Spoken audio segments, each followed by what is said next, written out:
Now, this is interesting because the Pentagon is pursuing an Iron Dome style missile defense system for the United States. Now, this is already used quite successfully, I will say, in Israel to blast ballistic missiles out of the sky. It has an accuracy rating of some 90%. Josh, why is America also looking at a system like this, and what will it do for its own defense capabilities?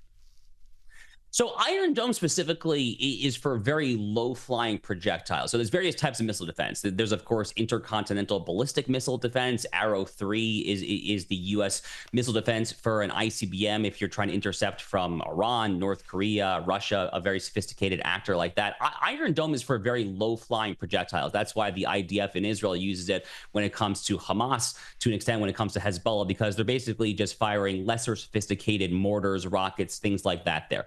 When it comes to America, I think what Donald Trump and Pete Hegseth and the administration are thinking here is that, look, we've just declared the cartels in northern Mexico foreign terrorist organizations. We're going to start treating them militarily as if they are foreign terrorist organizations. That's not to say that there's going to be a military incursion into northern Mexico, but we're going to get prepared for having to actually take care of business if, God forbid, it really does come to that. You know, it was only about 2 years ago that there were U.S. citizens in northern Mexico who were brutally murdered after being kidnapped from our side of the border, if memory serves, from some of the Mexican cartels there.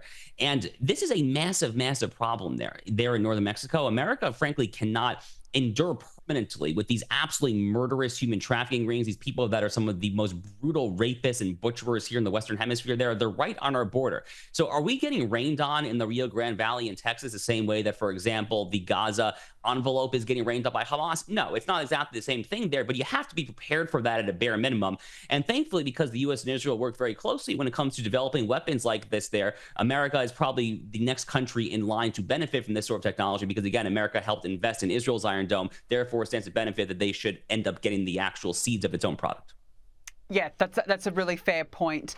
Now, we've got to talk about the liberal media over in the US because newscasts on ABC, CBS and NBC spent over 46 minutes covering President Trump pardoning January 6 defendants, but barely found the time to mention Joe Biden issuing preemptive pardons for his family. Now, this is according to a new study which found that the liberal broadcasters spent 46 minutes and 32 seconds on the Trump pardons compared to only 3 minutes and 32 seconds on Biden's preemptive pardons.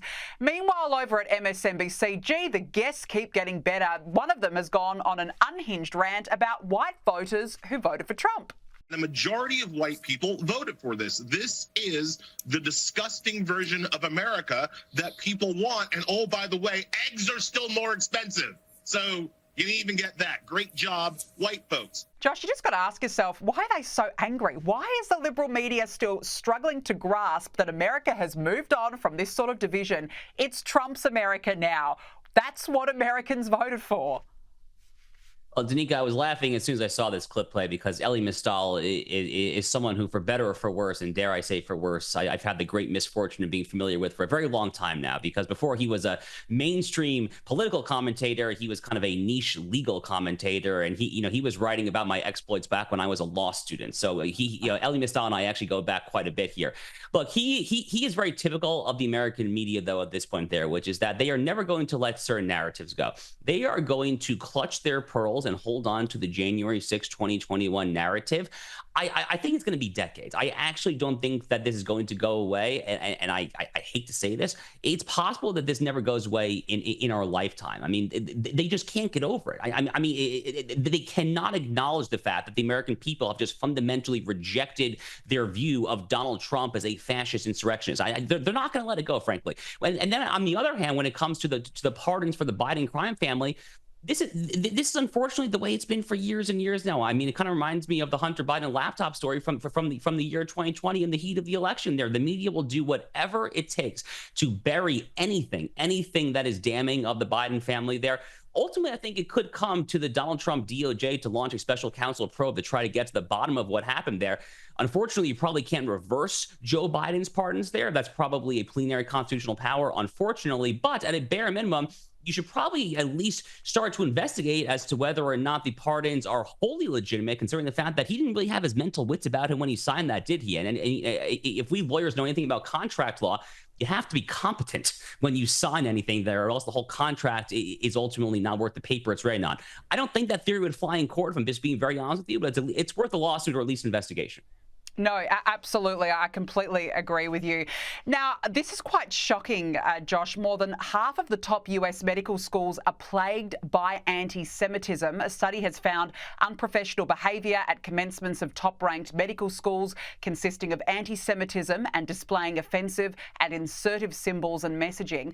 Josh, what's going on? Because we saw this on university, on college campuses all of last year across the world, but now it's infiltrating top medical schools in the United States. How has it gotten to this?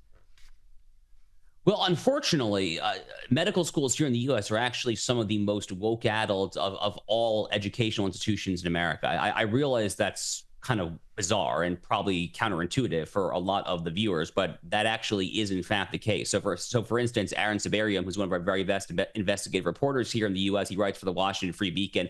He's done numerous exposés on this. He's focused on UCLA Med School out in California there.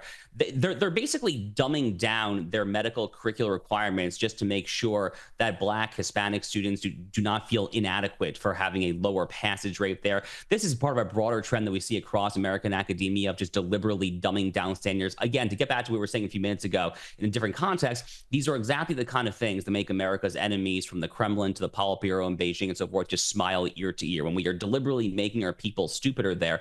But the DEI metastasis definitely has to do with anti-Semitism as well. I mean, when it comes to the DEI hierarchy of victimhood, you know, the Jews are somehow an oppressor class. I don't know how that happened, frankly. I mean, my wife, her grandparents were literally kicked out of Iraq due to anti-Semitism in the early 1950s there.